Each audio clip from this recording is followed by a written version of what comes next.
Hello student, welcome to the JK science institute Islampur. बेटा mathematics लेता हूँ मैं यहाँ पे और पिछले 1.5 साल से यहीं पे हूँ, यहीं पे पढ़ा रहा हूँ। बेसिकली इंदौर से बिलोंग्स करता हूँ। पिछले कुछ सालों तक कोटा में था, लास्ट ईयर अनअकैडमी पर भी था। यहाँ पे मैथमेटिक्स का पूरा पोर्शंस मेरे हाथ में है। मैथमेटिक्स लेंगे तुम लोग सभी अभी स्टूडेंट 10th पास आउट होकर आए, 10th पास आउट होकर आए हो, 10 से 11 में जा रहे हो। तो जितने 10 के टॉपिक है, अभी मेरे 3 लेक्चर आएंगे, तीनों लेक्चर इसी पैटर्न पर है कि बेसिक मैथमेटिक्स जो होता है ना, हम उसी पे बात करेंगे अपन। बेसिक मैथमेटिक्स होता क्या है, कैलकुलेशंस, शॉर्ट ट्रिक्स एंड फार्मूले के डेरिवेशंस कैसे होते हैं। कुछ चीज़ें ऐसी है जो तुम लोगों ने अभी तक गलत करते आए। एक मेरा एक कंसेप्ट है, यूट्यूब पे बहुत बार मैंने डाला है, एक फंडा होता है, क्वाड्रेटिक इक्वेशंस का फंडा है। सबसे पहले उसके बारे में बात करेंगे। जनरली बोलते हैं 2 + 2 = 4 होता है, मैं बोलता हूँ 2 + 2 = 5 होता है। क्वाड्रेटिक इक्वेशंस का एक नॉर्मल कंसेप्ट है। अगर बच्चा वही गलत कर रहा है तो वहाँ पे एक मेजर गलती होती है, ठीक है। तो एक सबसे पहले स्टार्टिंग करें, ट्रिग्नोमेट्री से तो करना ही है।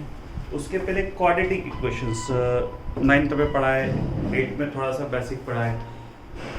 जनरली ये हर एक सर इसमें ये कैलकुलेशंस में गलती करता है, हर एक टॉपिक में गलती होता है। बोलते हैं बेटा जैसे आया कि x² कितना है, 4 बोला, तो x जनरली कितना लिखा जाता है, 2 लिखा जाता है। इसको ऐसे बोलते हैं कि x² कितना हो गया, 4 हुआ, तो इसको लिखा 2 का होल स्क्वायर। सर बोलते हैं कि इसको इससे उड़ा दे तो x कितना बचा, 2। सेम फंडा यहाँ पे होता है कि sin² थीटा कितना है, 1/4। मेजर गलती, जेई मेंस का क्वेश्चन लेंगे, 1/2 का होल स्क्वायर लिखा, इसको भी लिखा sin थीटा का होल स्क्वायर 1/2 का होल स्क्वायर। पावर से पावर को कैंसिल कर, sin थीटा 1/2। दोनों प्रोसेस पूरी तरीके से गलत है। दोनों प्रोसेस क्या है, पूरी तरीके से गलत है, पॉसिबल नहीं है। कभी भी आज तक पावर से पावर कैंसिल नहीं हुई। अगर ये पावर से पावर को अगर हम कैंसिल करें, तो एक आज से फिर अगर पावर से पावर कोई सर बोलता है, तुम्हारा कोई जरा ऐसे बोलते हैं कि भैया ये ऐसा होता है, तो उनको सीधा सा एक कंसेप्ट बताना जो बता रहा हूँ अभी कि अगर मैथमेटिक्स नॉर्मल लॉजिक -20 कितना होता है, -20 LHS बोलते हैं, RHS होता है। हम इस -20 को ऐसा लिख सकते हैं बेटा 16 - 36, इसको ऐसा लिख सकते हैं 25 - 45 लिख सकते हैं हम, बराबर है किसी भी पर्टिकुलर वैल्यू में। मैक्स में कंसेप्ट पढ़ा है, पर्टिकुलर किसी एक वैल्यू को बोथ साइड हम प्लस माइनस कर सकते हैं। मेरी इच्छा हुई बेटा करने की कि मैंने यहाँ पे कितना प्लस कर दिया, 81/4। यहाँ पर भी कितना प्लस कर दिया, 81/4 का, ठीक है। इस 16 को मैं ऐसा लिख सकता हूँ 4 का होल स्क्वायर, इसको लिख सकता हूँ 9/2 का होल स्क्वायर। यहाँ पे लिखा 2 × 4 × 9/2, 2 से 2 कैंसिल हुआ तो 36 हुआ। सेम कंसेप्ट यहाँ पे लगा है, इसको लिखा 5 का होल स्क्वायर, यहाँ पे लिखा 9/2 का होल स्क्वायर, इसको लिखा 2 × 5 × 9/2, 2 से 2 कैंसिल हुआ, 9 5 का कितना हो गया, 45। ये फॉर्मूला हो गया a² - 2ab + b² का, a² - 2ab + b² = a - b का होल स्क्वायर का कंसेप्ट हो गया, फॉर्मूला बन गया। यहाँ पे लिख सकता हूँ मैं 4 - 9/2 का होल स्क्वायर, यहाँ पे लिख सकते हैं बेटा 5 - 9/2 का होल स्क्वायर। अभी बताया था कि पावर से पावर को क्या करते हैं, कैंसिल कर दे, तो ये पावर से पावर क्या हो गई बेटा, कैंसिल हो गया। बचा कितना तेरे पास, इधर बचा 4 - 9/2, इधर कितना आया 5 - 9/2, -9/2 उधर कन्वर्ट हो गया तो प्लस में कैंसिल। 4 जनरली कितना होता है बेटा 2, तो 2 + 2 = कितना प्रूफ हो गया, 5, जो पॉसिबल नहीं है, ठीक है। 2 + 2 = कितना हो गया, 5 हो गया, जो पॉसिबल नहीं है। ये जब पॉसिबल नहीं है मतलब 100% कंफर्म है कि गलती हुई है, ठीक है। ये जनरली ऐसा होता नहीं कि 2 + 2 अगर कोई बोलता है पावर से पावर कैंसिल हो रही है, तो ये हम बोल सकते हैं कि 2 + 2 = कितना होगा, 5, जो पॉसिबल नहीं है। तो क्यों पॉसिबल नहीं, क्योंकि जब भी कभी पावर कन्वर्ट होगी तो बेटा ये याद रख, 4 - 9/2 का होल स्क्वायर होता है, जब पावर जाएगी कन्वर्ट होगी तो यहाँ पे काय का साइन आएगा, प्लस माइनस का, plus minus. 9th class quadratic equations पढ़ा है हम लोग। जब एग्जाम में पेपर देने जाते हैं, जनरली करा है, तुम लोगों ने भी करा होगा, बहुत सारे स्टूडेंटों ने करा होगा। हमारे पास कोई क्वाड्रेटिक इक्वेशन है, हमने क्या करा कि उस क्वाड्रेटिक इक्वेशंस को सॉल्व करा। सपोज कर उसका एक पहली बार आंसर कैसा आया, x = 1। तूने दूसरी बार भी सॉल्व करा, उसका आंसर कितना आ गया, x = 1। तुम बड़े अच्छे से बेटा ऐसा ब्रैकेट बनाते हो, वहां पे ऐसा लिखते हो, आंसर x = कितना लिख दिया, 1। ठीक है, मेरे जैसा कोई अगर सर होगा, कॉपी चेक करेगा तो यहाँ अगर 3 नंबर का क्वेश्चन है तो 2 ही देगा। कारण क्योंकि मुझे पता है कि क्वाड्रेटिक इक्वेशंस का क्वेश्चन था बेटा, क्वाड्रेटिक इक्वेशंस का क्वेश्चन था, मतलब उसके 2 आंसर आएंगे। तेरे हिसाब से तो तू कितना लिख रहा है, 1, पॉसिबल नहीं। तुझे ऐसा लिखना था यहाँ पे 1,1, यहाँ पे कितना लिखना था, 1,1। तो ये छोटी छोटी सी ऐसी बातें हैं जो ध्यान रखो। कभी भी क्वाड्रेटिक इक्वेशंस आ जाए, कभी भी कैसी भी क्वाड्रेटिक इक्वेशंस, मतलब general format ax² + bx + c = 0 का फॉर्मेट आ जाए, कभी भी ऐसा क्वेश्चन आ जाए, ये फिक्स है, इसके 2 आंसर आएंगे। इसके कितने आंसर आएंगे, 2 आंसर आएंगे। ये 100% फिक्स है कि x की कितनी वैल्यू आएगी, 2 आएगी। 2 से 3 नहीं होगी, 2 से 1 नहीं होगी। ठीक है, इसका नंबर ऑफ सॉल्यूशंस हमेशा कितने होते हैं बेटा, 2 होते हैं। ये अब तुम्हारे को 11 से याद रखना है। 11 में ट्रिग्नोमेट्री के अंदर एक टॉपिक आएगा, सॉल्यूशंस ऑफ ट्रायंगल। मैक्सिमम गलती देखी है मैंने यहाँ पे महाराष्ट्र में, मैक्सिमम बुक में पीछे 2 आंसर होता है जनरली, कि जब बुक में पीछे आंसर दिया हुआ रहता है ना, तो जैसे उसके 2 आंसर आते हैं, सर उन्हें सॉल्व करवाते हैं, बोल देते भैया 1 आ गया, हाँ कर दे।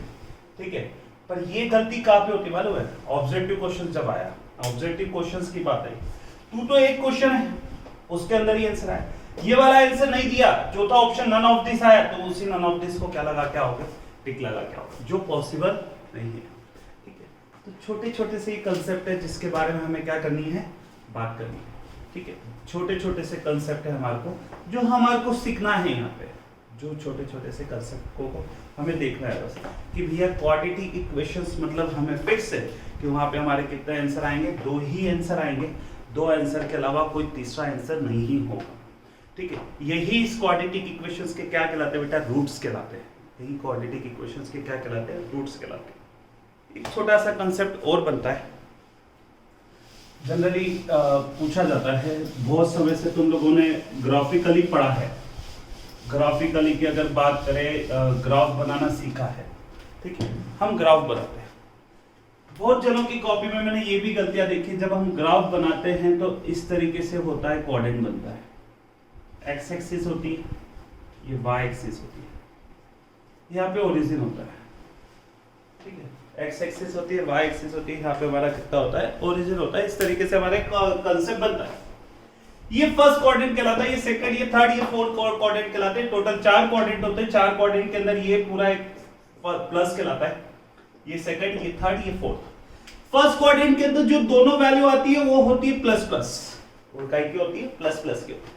सेकंड के अंदर जो दोनों वैल्यू आती है वो कैसी होती है, नेगेटिव पॉजिटिव होती है। थर्ड के अंदर नेगेटिव नेगेटिव आती है। फोर्थ के अंदर कैसा आता है, पॉजिटिव नेगेटिव आता है। फोर्थ के अंदर कैसा आता है, पॉजिटिव नेगेटिव। ऐसा क्यों होता है, ये वाला प्लस का साइन है, ये प्लस है, ये माइनस है, ये माइनस है। ये फर्स्ट क्वाड्रेंट बना, इसके अंदर दोनों वैल्यू प्लस प्लस की आ रही है, मतलब x का प्लस आ गया, y का प्लस आ गया। ये सेकंड क्वाड्रेंट है, इसके अंदर सेकंड के अंदर यहाँ पे x की लाइन कितनी आ रही है, नेगेटिव आ रही, तो ये नेगेटिव आ गई, y की प्लस आ गई, तो नेगेटिव पॉजिटिव हो गया। ये थर्ड बना जिसके अंदर कितना आएगा, नेगेटिव नेगेटिव आएगा। ये फोर्थ बना जिसके अंदर कितना आएगा, पॉजिटिव नेगेटिव आएगा। ये कितना आएगा, पॉजिटिव नेगेटिव आएगा। तो इस तरीके से हमारा एक कंसेप्ट बनता है इसके अंदर। इस तरीके से क्या बन जाता है बेटा, हमारा कंसेप्ट बनता है। अब जनरली पूछा जाता है, छोटा सा एक क्वेश्चन पूछा जाता है, क्या जरूरी है कि पहली ही वैल्यू हमेशा प्लस की हो, पहली ही वैल्यू x की होगी और दूसरी वैल्यू y की होगी? ऐसा पूछते हैं, जनरली पूछते हैं कि क्या पहली वैल्यू हमेशा x की होगी और दूसरी वैल्यू y की होगी? मैं कितनी बार बच्चों से क्वेश्चन पूछता हूँ, क्या बता भाई कहीं पढ़ा है ऐसा कि पहली वैल्यू x की ही होगी कि दूसरी वैल्यू y की होगी? नए नए कंसेप्ट बताते हैं, कोई बोलता है सर हॉरिजॉन्टल लाइन है, कोई बोलता है वर्टिकल लाइन है, कोई आड़ी लाइन, कोई खड़ी लाइन, समथिंग नया नया कंसेप्ट लाते हैं। ये फिक्स है, पहला पॉइंट हमेशा x का आता है, दूसरा पॉइंट हमेशा काय का आता है बेटा, y का आता है। ये फिक्स है, पहला पॉइंट क्वाड्रेंट के अंदर पहला पॉइंट हमेशा x का आएगा, दूसरा पॉइंट काय का आएगा, y का आएगा। जब फर्स्ट पॉइंट x का आएगा, सेकंड पॉइंट y का आएगा, तो रीजन उसका एक सिर्फ नॉर्मल सा है, नॉर्मल सा रीजन है और कोई लॉजिकली नहीं बनता उसका। फिक्स है उसके अंदर कि पहला पॉइंट x का क्यों आएगा, क्योंकि भैया अल्फाबेट हमने पढ़े हैं, अल्फाबेट पढ़े। पहले नंबर पे कौन आता है x, फिर कौन आता है y, तो पहले कौन आएगा x आएगा, फिर कौन आएगा y आएगा। तो बेटा एक सीधा सा लॉजिक क्या करता है इसका कि ग्राफिकली जब पढ़ते हैं, ग्राफ तुम लोगों ने 9th में भी बनाया होगा, 10th में भी बनाया, ठीक है। 10 की गलती बता दो कहां करके आते हो। तो ये तो पहली चीज होगी कि पहला पॉइंट हमेशा काय का आता है बेटा, x का आता है। दूसरा पॉइंट हमेशा काय का आता है, y का आता है। क्यों आता है, उसका सीधा सा लॉजिक है, सीधा सा। कभी भी किसी भी कभी ये मत बोलना कि भैया हॉरिजॉन्टल लाइन है, वर्टिकल लाइन है, हम इतना टफ लेवल ले ही नहीं रहा है।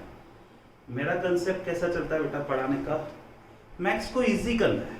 मैथ्स को कभी भी हमें ऐसा टफ नहीं बनाना है कि यार बहुत भारी है, कोई भारी नहीं, सीधा सिंपल सा कर। हमें क्वेश्चन को जितना इजी पकड़ेंगे ना उतना इजी होगा, ठीक है। जेई मेंस की बात आती है, एडवांस की बात आती है, क्वेश्चनों को मिला मिला के बनाया जाता है, कुछ नए वो नहीं है। क्वेश्चन जो तुमने टॉपिक पढ़े हैं बस उसी से रिलेटेड है। पढ़ते जाओगे आगे, बताता जाऊंगा कैसे शॉर्ट ट्रिक्स बनती है, कैसे क्या होता है। तो अभी तो अपन इसकी बात करें। अब यहाँ पे ये तो पहला फिक्स हो गया कि पहला पॉइंट भैया x का होगा, दूसरा पॉइंट y का होगा, और इसी कारण ये फर्स्ट क्वाड्रेंट है तो इसके अंदर ये दोनों प्लस की आ रही है, इसलिए प्लस प्लस हो गया। ये इसकी बात करें तो ये वाली लाइन x की काय क्या आ रही है, नेगेटिव, ये काय क्या आ रही है, पॉजिटिव, तो नेगेटिव पॉजिटिव हो गया।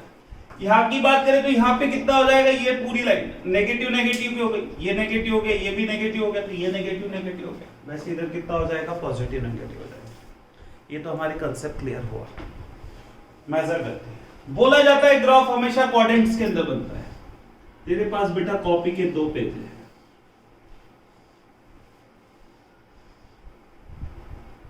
ये कॉपी के 2 पेज। तुझे एग्जाम में क्वेश्चन आया होगा कि भैया 10th क्लास में आता है ग्राफ बनाने का, हम ग्राफ बना के आते हैं। हमने ग्राफ बनाया, कुछ बच्चे ऐसा ग्राफ बनाते हैं कि यहां से एक लाइन खींची, ये लाइन खींची, इसको x नाम दे, इसको y नाम दे, यहाँ पे कितना दे दिया ओरिजिन। कुछ ने ऐसा भी करा होगा, x y 0, ठीक है, ये भी करके आते हैं, ऐसा भी करके आते हैं। इसमें अगर करके आया होगा तो 100% जिससे कॉपी चेक करी होगी, एक नंबर तेरा काट लेगा, एक नंबर काट लेगा। अब उसका रीजन क्या है, उसका रीजन क्या है, फिर हम बोलते हैं कि यार हम तो पेपर दे के आए, हम तो पूरा 100 नंबर का करके आए, हमारे को 90 नंबर आए, 90 नंबर आए, 95 ही आए, 5 नंबर कटे नहीं बेटा, गलतियां हमारी हम कर रहे हैं, उन्हीं गलतियों को सुधारना है। हुआ क्या है कि तूने जब ऐसा ब्लॉक बना दिया तो इसमें तेरे नंबर कट गए, इसमें ग्राफ के नंबर कट गए। रीजन क्या है, रीजन ये है कि तुझे एक्स एक्सिस और 4 क्वाड्रेंट उसको शो करना है। ये जरूरी नहीं है कि जो तेरा दूसरा तीसरा चौथा क्वाड्रेंट आ रहा है वो बड़ा है, उसको छोटा छोटा भी बता देगा तो काम चल जाएगा। तो एक मेजर बात याद रख बेटा कि कभी भी कहीं भी ग्राफ बनाए इसको इस तरीके से बना। अभी आईपीएल चल रहा था, बंद हो गया। आईपीएल के अंदर ग्राफ आता था, कभी कभी मैं इसका एक पूरा एनालिसिस करता था, ग्राफ बनता था। कहीं ना कहीं ग्राफ बने हुए न्यूज पे आते हैं, कहीं किताबों के ऊपर बने हुए रहते हैं। ध्यान से देखना, कभी भी जब ग्राफ बना होगा ये नीचे उस लाइन को से इतना सा जरा सा टुकड़ा बढ़ाएगा बेटा, बढ़ाएगा। ऐसा कभी भी नहीं देगा कि इस तरीके से पूरा खत्म कर दे, एल शेप नहीं देगा। देगा कैसे, ये इसको इस तरीके से बढ़ाएगा, ये ध्यान रखना बस। तो ये छोटी छोटी सी गलतियां हमें मेन सुधारना है। पढ़ने के अलावा हमारे पास ये छोटे छोटे से जो कंसेप्ट होते हैं ना, कैलकुलेशंस, माइनर मिस्टेक, इनको सुधारना है। अगर ये सुधर जाए, मैथ्स बहुत इजी बेटा, बहुत इजी, मज़ा आता है मैथ्स पढ़ने में, इंटरेस्ट भी आता है। हम लॉजिक को उठाए, पढ़े उसको, अच्छा लगता है। एक कैलकुलेशंस के बारे में बात करें हम, ये तो छोटी छोटी चीज़ें हैं जो तुम लोगों को याद रखनी है। हर एक लेक्चर में थोड़ी थोड़ी सी बताता हुआ चलूँगा। मेनली पहला टॉपिक रहेगा मेरा ट्रिग्नोमेट्री के अपन फॉर्मूले की बात करेंगे, ठीक है। वो अभी लेटे थोड़ी देर बाद, अगर आज हुआ तो अभी, नहीं तो नेक्स्ट लेक्चर मेरा उसी का रहेगा, सेकंड लेक्चर। 3 लेक्चर तुम लोगों को मेरे आएंगे। अभी फर्स्ट 3 लेक्चर रहेंगे तुम लोगों के पास। उन तीनों लेक्चरों को तुम लोगों को बहुत अच्छे से रीड करना है, पढ़ना है, बेसिक फॉर्मूलों का काम है सब फॉर्मूले है ना, सभी फॉर्मूले रहेंगे उसमें, हमें उन फॉर्मूलों को अच्छे से करना है। ठीक है बेटा, ट्रिग्नोमेट्री खास करके उठाऊंगा क्योंकि ट्रिग्नोमेट्री एक ऐसा टॉपिक है जो 10th में पढ़ा है, पर 11 major portion physics, chemistry, maths तीनों को कवर करेगा। अगर ट्रिग्नोमेट्री नहीं आती है हमें तो हमारा फिजिक्स नहीं होगा, हमारा केमिस्ट्री भी नहीं होगा, कुछ छोटे छोटे फॉर्मूले हैं जो लगेंगे। तो तीनों लेक्चर में बेटा मेरा बस वही टॉपिक चलेगा, ट्रिग्नोमेट्री के फॉर्मूले, मैक्सिमम फॉर्मूले अच्छे हैं, बहुत सारे फॉर्मूले हैं, थोड़ा सा 10 की ट्रिग्नोमेट्री के बारे में बात करेंगे, फिर बढ़ते हुए चलेंगे। फॉर्मूले हमें याद नहीं करना है, फॉर्मूले समझना है, याद करने नहीं देना है, हमें याद नहीं करना है, हमें सिर्फ फॉर्मूलों को समझना है बनते कैसे हैं। फॉर्मूले अगर हमें आ गए बनाते, कभी भी मैं ये नहीं बोलता कि भाई तू चार्ट बना उसको दीवार पे लगा ले रटता रहे, वैसे काम नहीं करना हमें सिर्फ समझना है। ठीक है, अब एक बात करें कैलकुलेशंसों के शॉर्ट ट्रिक्स की। कुछ शॉर्ट ट्रिक्स बनती है कैलकुलेशंस की कि शॉर्ट ट्रिक्स कैसे आ जाती है। तो हर एक कैलकुलेशंस का बेटा एक तरीका होता है, एक तरीके की बात होती है कि कैलकुलेशंस बनती कैसे है। अब जैसे तूने कभी अगर नॉर्मल से अगर नंबर देखे हो कि 23 में अगर 11 का मल्टीप्लाई करा तो 253 होता है, 253 होता है। 36 में 11 का मल्टीप्लाई करा हो तो 396 होता है। 42 में 11 का मल्टीप्लाई करेगा तो 462 होगा। ये नंबर होते हैं। ये कैसे होते हैं, कभी ध्यान दिया? 11 का कैलकुलेशन हम कब से पढ़ते आ रहे हैं? सीधा सा फंडा है, 23 में 11 का करना है, 2 को इधर लिख दे, 3 को इधर लिख दे, दोनों को जोड़ दे, 3 को इधर लिख दे, 6 को इधर लिख दे, बीच में जोड़ दे, 4 को इधर लिख, 2 को इधर लिख, बीच में इसको क्या कर दे, प्लस कर दे, बीच में इसको क्या कर दे, प्लस कर दे। कोई खड़ा हुआ बच्चा, किसी के दिमाग में बात आ गई, सर अगर 85 में 11 का करूं तो आपके हिसाब से तो इधर 8 हो गया, इधर 5 हो गया, तो इधर कितना आएगा, मेरा आएगा। सुन, उस जगह ऐसा नहीं होगा। 5 इधर लिख, 8 इधर लिख, 8 और 5 13 हुआ, 13 का 3 लिख, कैरी फॉरवर्ड 1 कर दे तो कितना हो गया, 9। कैरी फॉरवर्ड 1 कर दे तो कितना हो गया, 9 हो गया। जैसे इधर बात करें कि 76 into 11 बोला तो 6 इधर लिख, 7 और 6 कितना हो जाएगा, 13, 13 और 1 इधर कितना हो जाएगा, 8 हो जाएगा। 13 और 1 कितना हो जाएगा, 7 का इधर 1 कितना हो गया, कैरी फॉरवर्ड करा, कितना आ जाएगा, 8 आ जाएगा। तो ये हमारे पास इसका क्या आ जाएगा, आंसर आ जाएगा। मल्टीप्लाई तुम लोग कैसे करते हो, वही लाइनें खींच खींच के, लाइनें बना बना के मल्टीप्लाई करते हो। हमें इससे मल्टीप्लाई हो कि शॉर्ट ट्रिक्स देखनी है, फास्ट कैलकुलेशन देखना है। 11 में आ चुके हो, 11 में आ गए तो हमारे को ये छोटी, ये नॉर्मल कंसेप्ट है, बहुत समय से पढ़ते हुए आ रहे हो, पढ़ा होगा। कभी ध्यान से देखते तो तुम्हें दिख जाता, बताने की जरूरत नहीं। 11 का मल्टीप्लाई अगर ध्यान से देखते तो ऐसा दिख जाता। ऐसे एक और होता है, एक और की बात करें अगर अपन, एक और कैलकुलेशंस देखें तो तुम लोगों ने ये वाला कैलकुलेशन देखा होगा। 5 का स्क्वायर कितना होता है, 25। 15 का कितना होता है, 225। 25 का कितना होता है, 625 होता है। 25 का कितना होता है, 625। ये 3 याद रहते हैं। आता है बेटा 35 का, बोला कि 35 का बता, 45 का बता, 55 का बता, 65 का बता, 75 का बता, 85 का बता, और लास्ट में 95 का बता दे।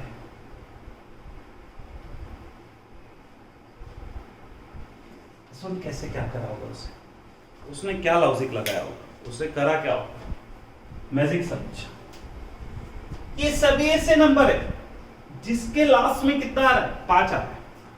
ठीक है भैया, 5 आ रहा है। सभी नंबर क्या हो गए, 2 डिजिट के हो गए। इतना भी क्लियर हो गया कि सभी नंबर कैसे हो गए, 2 डिजिट के हो गए, हार्ड 2 डिजिट के नंबर हो गए, ये भी क्लियर हो गया।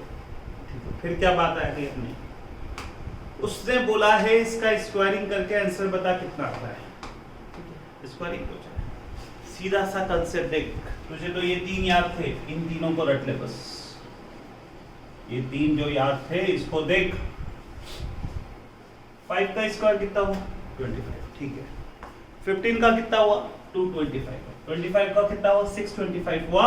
यहाँ पे देखा तो 5 है लास्ट में, तो यहाँ के सभी आंसर के लास्ट में कितना आ रहा है, 25 आ रहा है। सभी आंसर के लास्ट में कितना आ रहा है, 25 आ रहा है। अब क्या क्या मिला इससे, क्या मिला? तो हमारे पास एक कंडीशन बन गई कि भैया कभी भी जब ये 5 जिसके नंबर के लास्ट में 2 डिजिट का ऐसा नंबर जिसके नंबर के लास्ट में 5 आ रहा है, स्क्वायरिंग पूछे तो उसका आंसर कितना होगा, इसके बारे में अगर हम बात करें तो सुन, उसका आंसर कितना होगा, लास्ट में कितना आएगा, 25 तो आएगा ही आएगा। तो सुन यहाँ शब्दों कितना बोलते भाई, 25 25 25 25, बाकी के अपन मन से करेंगे। ये 25 25 25 होगा। आगे का क्या होगा, तो आगे का देख यहाँ पे कितना था, इस 5 के पहले कुछ नहीं था तो यहाँ पे भी कुछ नहीं है। यहाँ पे 5 के पहले 1 था तो यहाँ कितना हो गया, 2 हो गया। यहाँ 5 के पहले 2 था तो यहाँ कितना हो गया, 6 हो गया। करा क्या होगा उससे, तो सुन उसने करा क्या, उससे करा यहाँ 5 के पहले कितना है, 1। उसने बोला 1 है तो 1 का अगला नंबर कितना हुआ तेरा, 2 हुआ। दोनों का बोले मल्टीप्लाई कर तो कितना हो गया, 2 हो गया। यहाँ पे उसने बोला 5 के पहले कितना है, 2 है। 2 का अगला नंबर कितना हुआ, 3, तो 3 दूनी कितना हो गया, 6। तो सब फिर ऐसा बोल उसको कि इसके यहाँ पे कितना है, 3 है। 3 का अगला नंबर 4 है, 4 भी कितना हो गया, 12 हो गया। यहाँ पे 4 है, 4 का अगला नंबर 5, 20 हो गया। यहाँ पे 5 है, 5 का अगला नंबर 6, यहाँ पे 6 का अगला नंबर 7, 42 25 हो गया। तो तेरे से पूछे कि 75 का, तो उसको इस तरीके से बता रहा। 75 का स्क्वायरिंग का पूछे तो उसको इस तरीके से बता रहा कि सर यहाँ पे लास्ट में 25 तो आएगा। यहाँ पे कितना है भैया, 7 है। 7 का अगला नंबर 8, 7 8 56। 85 का है, 25 तो आएगा इसे। 8 है, 8 का अगला नंबर 9, 90 हो गया। ये 8 को 9 72 हो गया भाई, नहीं गलत कर लो। 95 है तो ये 25 हो गया, और 9 का अगला नंबर 10, 90 25 हो गया। करके देख ले, यही आएगा। करके देख ले, यही आएगा, उसके अलावा कुछ भी नहीं आएगा।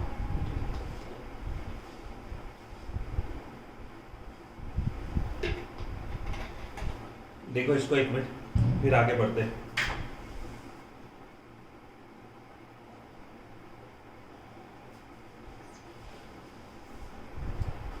ठीक है, ये पूरा हमारा इस तरीके से कैलकुलेशंस का पोर्शन होता है बेटा। क्लास 20 मिनट की हो चुकी है, लास्ट 25 मिनट 10 की क्लास के ट्रिग्नोमेट्री के बारे में बात करें। ठीक है, लास्ट 10 की क्लास के नेक्स्ट लेक्चर मेरा आएगा बेटा ट्रिग्नोमेट्री के फॉर्मूले का। 11 के सबसे ज़्यादा बेसिक फॉर्मूले बनते हैं, फॉर्मूले अच्छे से याद होना चाहिए। उन फॉर्मूलों के बारे में अपन बात करेंगे उस समय नेक्स्ट लेक्चर में, और कुछ बेसिक फॉर्मूले और बताऊंगा उसी में आज। कल जो एक और लास्ट लेक्चर रहेगा उसमें कुछ और शॉर्ट ट्रिक्स के बारे में बात करेंगे, थर्ड लेक्चर जो रहेगा। ठीक है, तो ये थोड़ी थोड़ी सी कैलकुलेशन है जिसको हमें फोकस करना है। ठीक है, ये तो हो जाता है। अब मैनली ये तो सब ठीक है बेटा, ये तो नॉर्मल सी बात हो जाती है, यहाँ से हमारा चैप्टर नहीं चालू होता। मैनली अब हम बात करें ट्रिग्नोमेट्री की। ट्रिग्नोमेट्री होता क्या है, सबसे पहले तो बात करें चैप्टर के नाम की कि नाम है क्या है, कि ट्रिग्नोमेट्री है क्या। तो सीधा सा एक लॉजिक बता, कोई भी तेरे से पूछे कि ट्रिग्नोमेट्री क्या, उसको बोल कोई भी किसी भी तरीके से अगर हम किसी ट्रायंगल को सॉल्व कर रहे हैं, कोई भी ट्रायंगल, जरूरी है राइट एंगल ट्रायंगल, कोई सा और दूसरे ट्रायंगल को भी अगर हम सॉल्व कर रहे हैं तो वो पोर्शन काय में आ जाता है बेटा, ट्रिग्नोमेट्री का।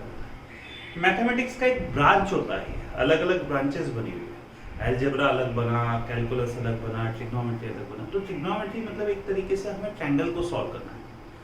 तो पहली बात सुन, कभी भी ट्रिग्नोमेट्री का क्वेश्चंस करे मतलब तेरे को एक ट्रायंगल बनाना है।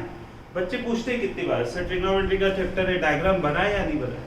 अरे भाई चैप्टर के नाम से ही मीनिंग क्लियर है, तुझे तो डायग्राम बनाना ही है। ठीक है, डायग्राम बनाना ही है ट्रिग्नोमेट्री। अब ट्रायंगल को सॉल्व करना मतलब क्या, तो सबसे पहले तो हम बात करें राइट एंगल ट्रायंगल। ये राइट एंगल ट्रायंगल, ये एंगल कितना हो गया, 90 डिग्री हो गया, ये ए हो गया, ये बी हो गया और ये सी हो गया। ठीक है, इतना हो गया। अब आगे क्या, ए हो गया, बी हो गया और ये कितना हो गया, सी हो गया। इतना तो क्लियर हो गया। उसने बोला ये 90 डिग्री हो गया, ठीक है, इतना 90 डिग्री हो गया। एक ट्रायंगल है जिसको सॉल्व करना है तो 3 एंगल की वैल्यू निकालनी। 3 में से तुझे एक एंगल दे दिया तो बचे कितने एंगल, 2 एंगल। उन 2 एंगल की तुझे क्या करना है, वैल्यू फाइंड करना है। ठीक है, 3 एंगल थे, 3 हम जानते हैं, तीनों एंगलों का सम कितना होता है 180 होता है। 180 में से एक एंगल तो 90 हो गया, तो बचे कितने एंगल, 2 एंगल, 2 कुछ भी हो सकते हैं, पर दोनों का सम कितना होगा 90 डिग्री होगा। एंगल को निकालने के लिए थीटा बनता है, अल्फा बीटा गामा थीटा इस तरीके से बनता है, हम थीटा से रिप्रेजेंट करते हैं। अगर यहाँ पे थीटा है, ये थीटा है, तो बात सुन बेटा, ये थीटा है, तो ये साइडें रिप्रेजेंट होगी किस तरीके से, तो साइडों को रिप्रेजेंट करने के लिए उसने कुछ परपेंडिकुलर का नाम दिया, एक बेस का नाम दिया और एक हाइपोटेनस दिया, 3 वर्डिंग से डिनोट करा। तो उसने क्या बोला कि भैया जो डायगोनल साइड होती है वो तो हमेशा h होती है, जो डायगोनल साइड होती है वो तो हमेशा कितनी होती है, h होती है, ठीक है। परपेंडिकुलर बेस क्या होता है, तो सुन, इसका लॉजिक में धीरे से सुन।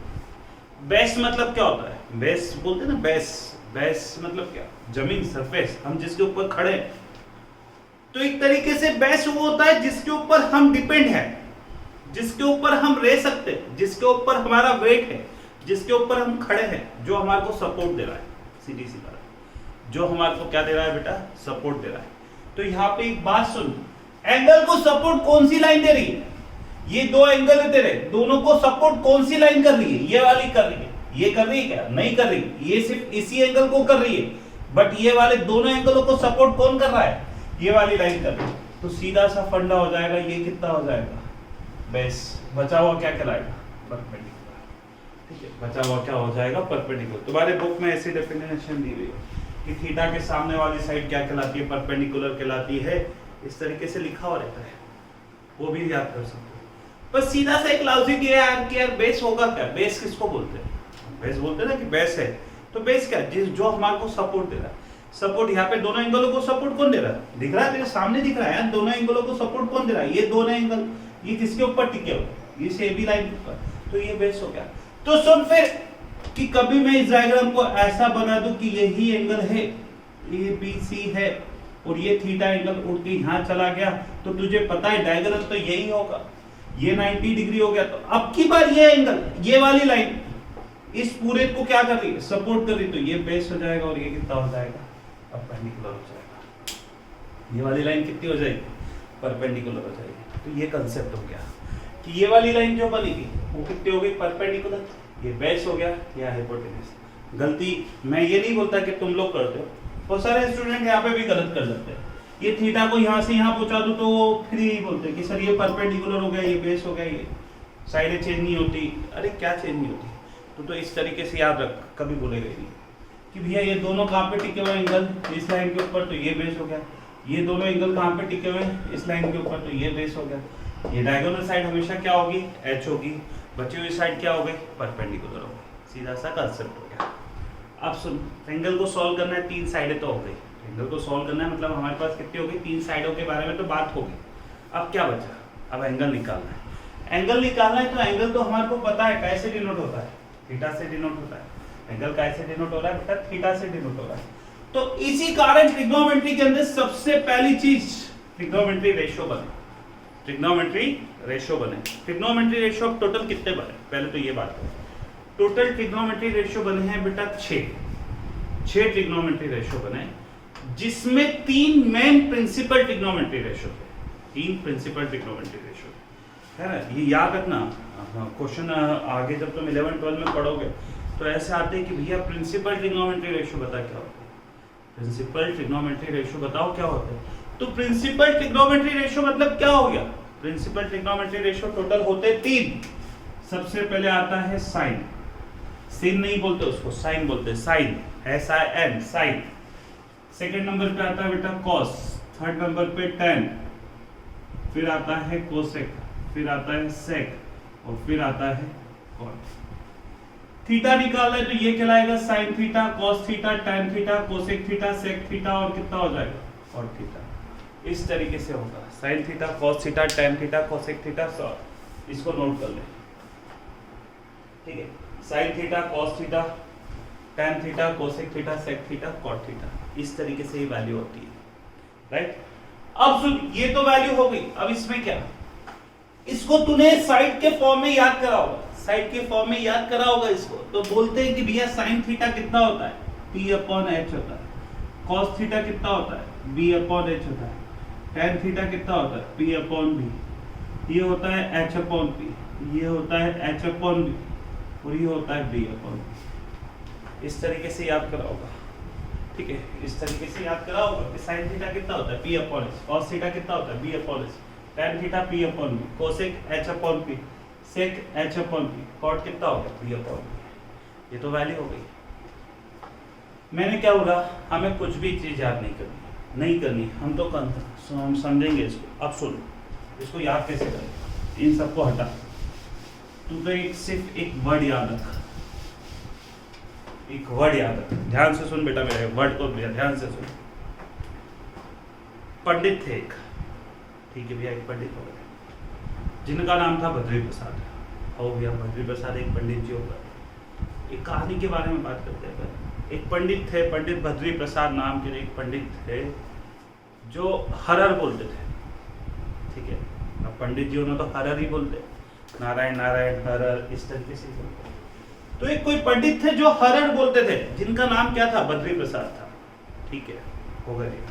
अब आगे क्या था, इतना याद हो गया सबको। एक पंडित जी थे जिनका नाम बद्री प्रसाद था, जो हरर बोलते थे। हाँ भाई, इतना तो याद हो गया कि एक पंडित जी थे जिनका नाम बद्री प्रसाद था, जो कैसा बोलते थे, हरर बोलते थे, ठीक है। इसके आगे क्या, इसके आगे वो हरर कब बोलते थे, कब बोलते थे, जब उनको दक्षिणा में सोना चांदी आता था, ठीक है।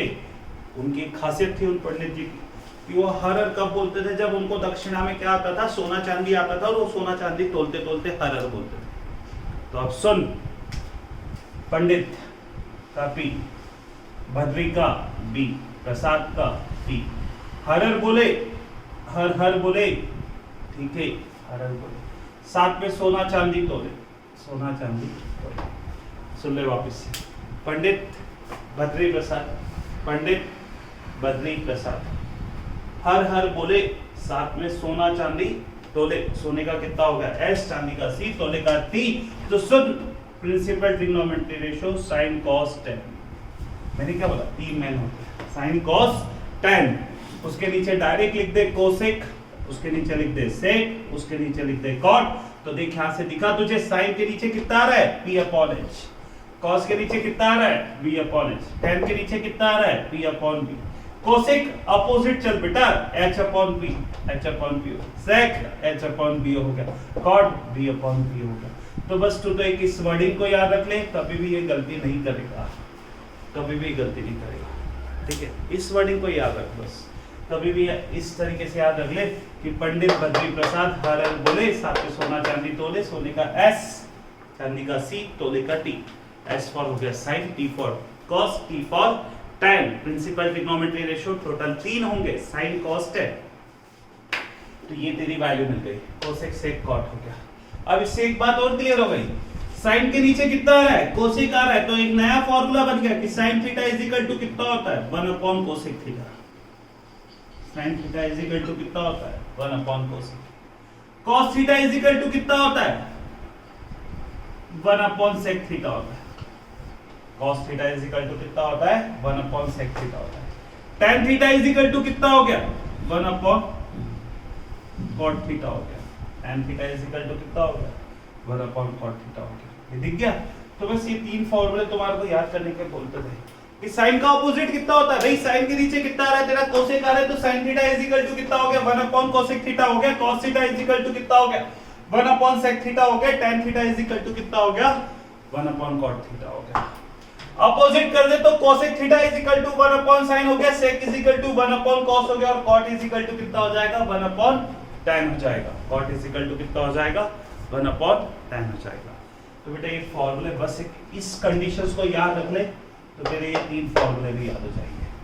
मेरे पास कितने हो जाएंगे, तीन फॉर्मूले भी याद हो जाएंगे। हमारे पूरा का पूरा फॉर्मूले का क्या हो जाएगा, खेल हो जाएगा, जो 10th क्लास के हमारे पास फॉर्मूले थे, ठीक है। ये तो हो गए हमारे 10th क्लास के कुछ फॉर्मूले। अब इसके अंदर होती है हमारी एक आइडेंटिटी आती थी, तो आइडेंटिटी को याद करने का तरीके के लिए कि भी बेटा एक सीधा सा कंसेप्ट याद रख, आइडेंटिटी की बात करें, ये 9 फॉर्मूले बनाने का एक तरीका बताता हूँ, आज के लिए इतना ही रखेंगे इस क्लास के लिए। आइडेंटिटी क्या थी, तेरे पास पाइथागोरस थ्योरम होती है, h² = कितना होता है, p² + b² होता है, पाइथागोरस थ्योरम कितनी है, H square is equal to कितना है, पी स्क्वायर प्लस कितना है, बी स्क्वायर है।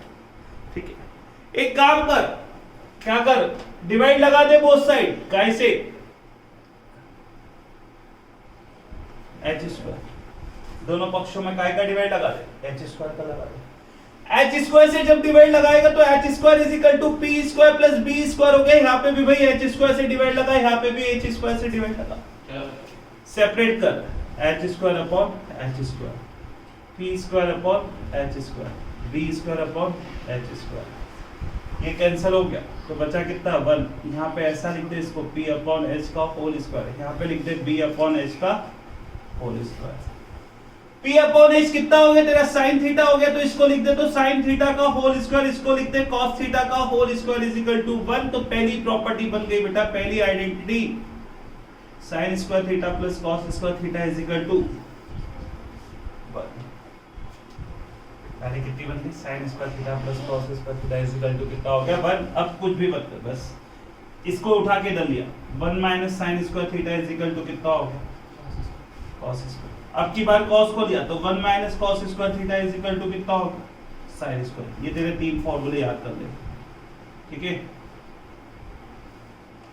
ये तीन फॉर्मूले हो गए। ऐसे हमारे कितने बन गए, 3। अब सुन, अब क्या कर, वापस से सुन कर, H square is equal to कितना है, P square plus B square है, तो एक काम कर, पी स्क्वायर से बोथ साइड डिवाइड लगा दे, नॉर्मल सा डिवाइड लगा, बस डिवाइड लगा दे, डिवाइड लगा दे। अभी डिवाइड लगाने के बाद सेपरेट मार इसको, H square upon P square is equal to P square upon P square plus B square upon P square, normal separate कर बस, एच अपॉन पी ऐसा लिख दे, एच अपॉन पी का होल स्क्वायर, ये 1 हो गया, यहाँ पे हो जाएगा बी अपॉन पी का होल स्क्वायर हो गया, H upon P opposite cosec whole square 1 plus cot theta का होल स्क्वायर। फॉर्मूला बन गया बेटा, cosec square theta is equal to 1 plus cot square theta. 1 को इधर लिया तो ये ऐसा हो जाएगा, cosec square theta minus 1 is equal to कितना हो गया, कॉट स्क्वायर थीटा। एक काम कर, बचे हुए को भी इधर लिया तो cot square theta is equal to कितना हो गया। जिस तरह तूने एच स्क्वायर से डिवाइड लगाया, जिस तरह पी स्क्वायर से डिवाइड लगाया, अब बचा क्या, बी स्क्वायर, तो बी स्क्वायर से डिवाइड लगा के नया आइडेंटिटी और बना ले। तो इस तरीके से क्या बन जाएगी, 3 फॉर्मूले यहाँ बने, 3 और 3 6 हो गए, 3 वो याद करना है, याद नहीं करना है, समझ उसको फॉर्मूले बनाने का तरीका।